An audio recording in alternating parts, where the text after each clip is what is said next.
What's up, guys? Welcome back to another virtual spec video. Today we're jumping right back into Assetto Corsa, the Steam game that's you can get every track on basically. But today we're going to do a faster car than we did last time in this series with the Toyota GT86. We're jumping in the E92 M3 and seeing what type of lap time we can set with that without crashing, doing a clean lap, trying not to get in the grass. But the only reason I'm going to restart is when I do hit a barrier, hit a bumper or something like that. But let's get right into it and see if we can beat that 909 that we set in the GT86. We're at the main menu. We're just going to go here and then drive. Here we go. We got Laguna Seca Blue, E92 M3. My assists are, as you can see here, traction control is factory. I'm not going to be at off yet. And I think until I get the simulator set up, then I might go into doing traction control completely off. Stability controls at 50%. And we don't need slipstream or anything. We don't need tire blankets.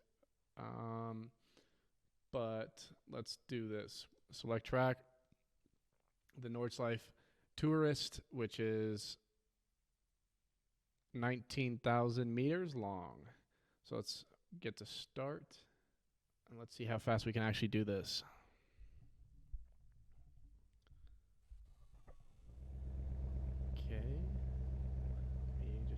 Audio setting real quick.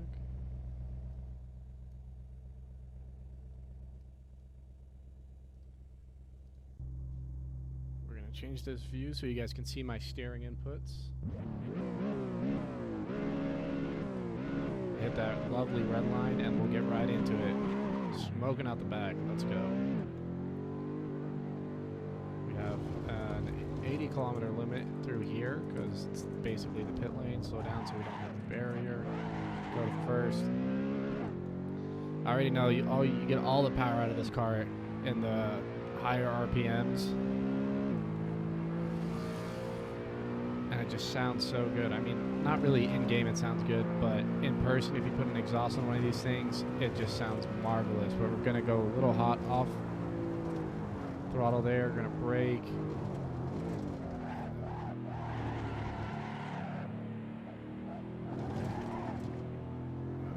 Settings didn't change. Save. But I was trying to switch the brake bias to be a little bit more rear. Oh, come on. No. Not already. Let's do this. Oh, we're sliding. Oh, no. There we go. Woo.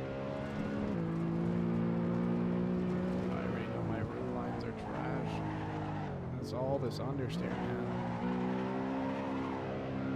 Just gotta throttle out.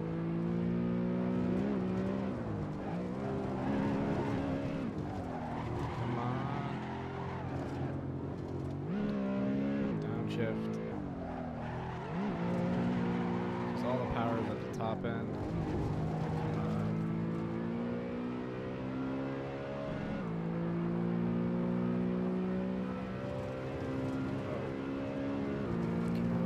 Some air here, I think. Yep. Red line. Oh no. Oh no. Come on. Not already. We're in the first 5 turns.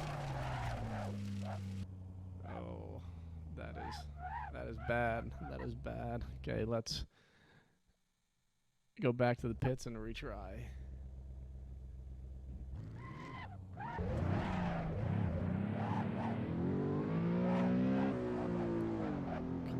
Let's do this. Clean lap, please. There, we're seeing that red line. Almost grenading the motor. You can see it's a little yellow, but shouldn't hurt us at all.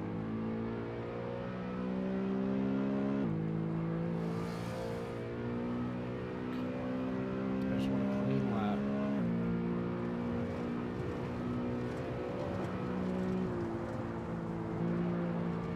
Brakes there, just off throttle. Look at that back end just kick out a bit. So much understeer on these semi-slicks, but it's going to be so much better than this So much better than the street tire, I can guarantee you that. Yeah, so the settings are the exact same as they were for the Toyota 86, light fog, 26 degrees outside, and we are on semi-slicks since we did it on the 86. We're going to do it on this as well, and from every car from in this series, we're going to do semi-slicks as well, just so that we get somewhat consistent, that it's more based on the car and my driving, not really on the tire. Even though the width of the tire is going to be different, but wow, we had a clean line through there, and we are understeering central, baby. Which I think will, with the steering wheel, I'll get less understeer to where I might crash more, but I will be able to feel the difference between when it is understeering, because then there's force feedback and not just me on a controller and not realizing when it is sliding. So we've made it past this turn, which we crashed at last time, but we're still going balls out, baby, the full send. And if you ain't spinning, you ain't winning. We are moving pretty good. Almost 160 miles an hour through there, which we will get a car that we will be able to do 160, maybe 200 miles an hour through there.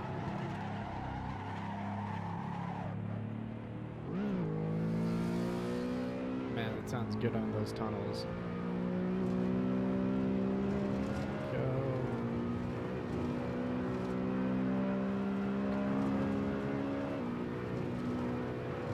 It's a lot. My steering inputs are a lot less. Oh, come on. No. I thought I was going to have that. I was going to say my steering inputs are a lot less when I do, I'm at a higher speed, that when I'm, so when I am turning on this little joystick right here, the input seems a lot less at higher speeds than they do at slow speeds. But back to the pits we go, and we are off again. So we'll just do start. Warm up those tires a bit. Smoke them out. Let's see. Can we do this? Now we are one attempt farther than we were with the GT86 without a clean lap, but it did seem a lot faster than the lap than we did with the GT86. Just a higher rate of speed and stuff like that. And this V8 is just wonderful. So this is the standard car. There's 3 other ones. You can do like a cup car and a driving instructor car, I think is what it is. Just lift off there on the brakes. Probably could have braked a little later. Downshift to second. Use those rumble strips. But this is a standard car. The only thing that's changed is that it is on semi-slicks and just getting a lovely amount of understeer. But let's try and get this in 2 attempts. Love that understeer. This car just, I think understeers way more than the 86 did, but that's also because I don't know what I'm doing, basically. I'm just hopping right into the game, trying to figure out and set the fastest lap, and that's basically it. We are sliding.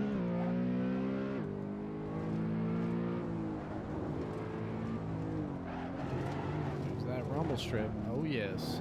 Come on. Oh, downshift. There we go. Get more power out of it. It really just likes the higher RPMs, but I also just don't want to grenade the motor to where we can't even complete a lap and got to restart again. But let's do this. About to come up to the first section we crashed at. A little air time, and we are on the brakes. Don't want to crash there again, so we're a little easier, harder on the brakes.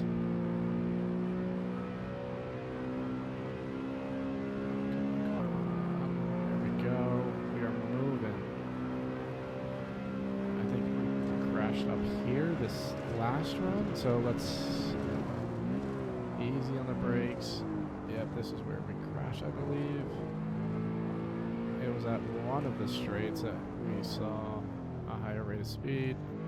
That is way too slow through there, but I still think we're making good time. We are Sitting that red line and kicking that back end out. Oh no, we crashed up here, I believe. Yeah, after this turn we got a little straight. And we crashed right into that wall.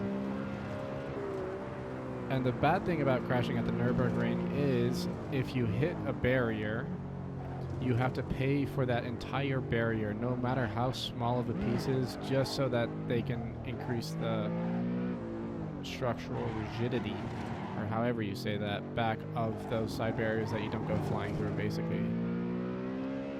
You have to replace the entire side thing, which is the bad thing about crashing at the Nürburgring. But what it seems like, for the most part, people either stay in the grass or they're in those sand pits that we talked about in the last episode.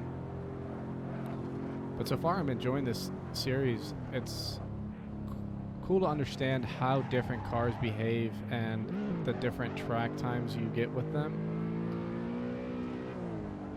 Come on. Downshift again. That understeer is just so lovely. It is cool to see the different track times and stuff like that, to see how much the car really makes a difference, because my driving hasn't really changed. We're still on the controller and we still have those minuscule adjustments that you can see. Come on, stay on track. There we go. Oh, we are heavy on the brakes. Understeer City.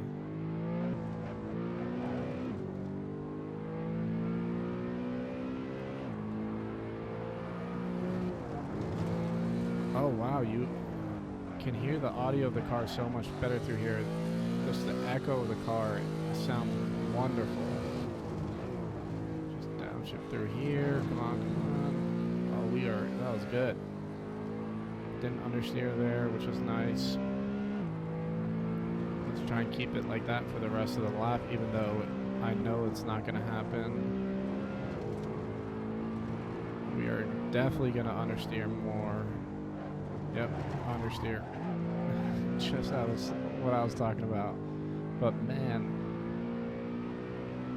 I hope you guys are finding this view interesting, to see what my inputs are from the controller to actually see what the character is doing, because I'd say it's pretty accurate to how much my stick is actually moving. But we just got to get a clean lap out of this and got to beat that 909, which I think we will be able to, but I want to know if it's a 1 minute difference, if it's a 30-second difference, or if it's a 2-minute difference. It's kind of hard to tell, and something that also doesn't have forced induction. It's just a NAV8, which I do miss from BMW, but I also really enjoy the F80 M2. I think it's a lovely car. But mostly on the looks, not really the engine. I think if it's done properly, then it looks fantastic. Lowered a bit on some BBS LMs or something like that, looks phenomenal. And here we are to the first carousel. We're just gonna stay off throttle. Love that understeer. Poor line through here though, and then we exit out over here. I have been watching a little bit more Ring YouTube videos to kind of see entrances and exits of certain turns, like that carousel. You don't want to wait till the very end to exit. You kind of want to wait till the last 3/4 to where you kind of hop over the bump. Come on. Oh, we can't downshift. I wanted that high RPM. Get all that power. More power, baby.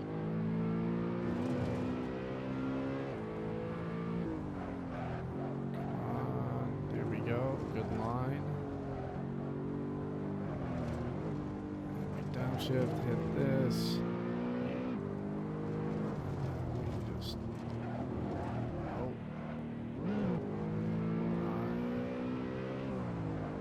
well, we've definitely made it farther than the first 2 laps.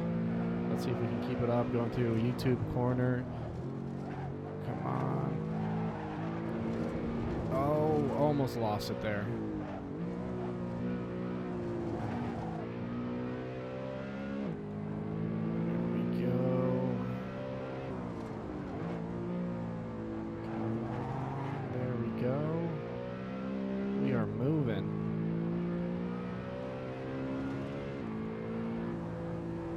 was a bad line right there.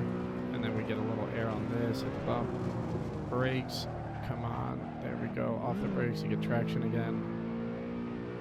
Be able to turn.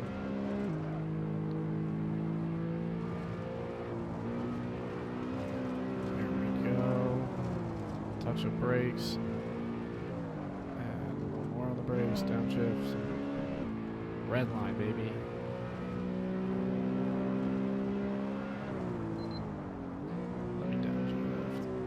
Downshifted way too early for that corner, but we're still good.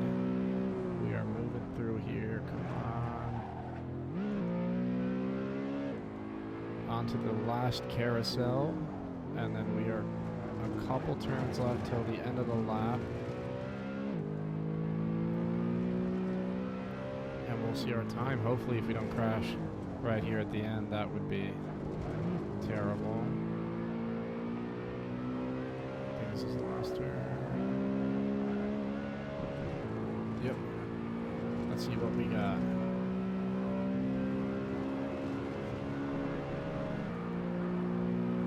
Wow, an 824. I'm very impressed with that. And I thought it would have been a little bit quicker than that, but I'll take it. It's good enough. I'm happy with it. It's definitely faster than the 86, which was a 909, so we'll just leave it at that. And then see if we can beat it with a simulator with an actual steering wheel and force feedback. I think that's going to be the real tell to see if I'm actually good at racing at all or not. But other than that, thank you guys. That was...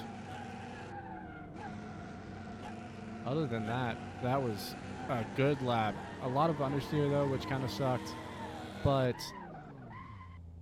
I'll take it. I'll take it. It was a good lap. It was clean. Touched dirt a little bit, but other than that, it was smooth. I just got to pick my lines a bit better, but I think that will come with time, with learning the track, learning the car. I think if I did more laps in the car as well, but I think then the video would be 2 hours long. But wow, almost more than 30 seconds faster than the Toyota 86, and I was really hoping that for BMW too. Look, we kept it clean for the most part. We got a little tire wear, yep, probably tire wear from understeer, but that was sweet. So glad I was able to beat that time and have such a clean run without kicking the back end out too much and everything like that. Thank you guys so much for watching. So this took an extra lap than we did with the 86, and I want to see how much of a faster car we can go into to how many laps we actually have to do to complete an entire clean lap that stays on the asphalt and get a good time that keeps getting faster and faster and faster. But I guess that's just part of the series. You guys are going to have to subscribe to continue on with the series, and I'm excited to bring it to you guys. I'm very much enjoying this. It's a cool learning experience to a certain extent, to where you can see how a different car behaves, time and stuff like that. But thank you guys so much for watching another video, and I'll catch you on the next one. See ya.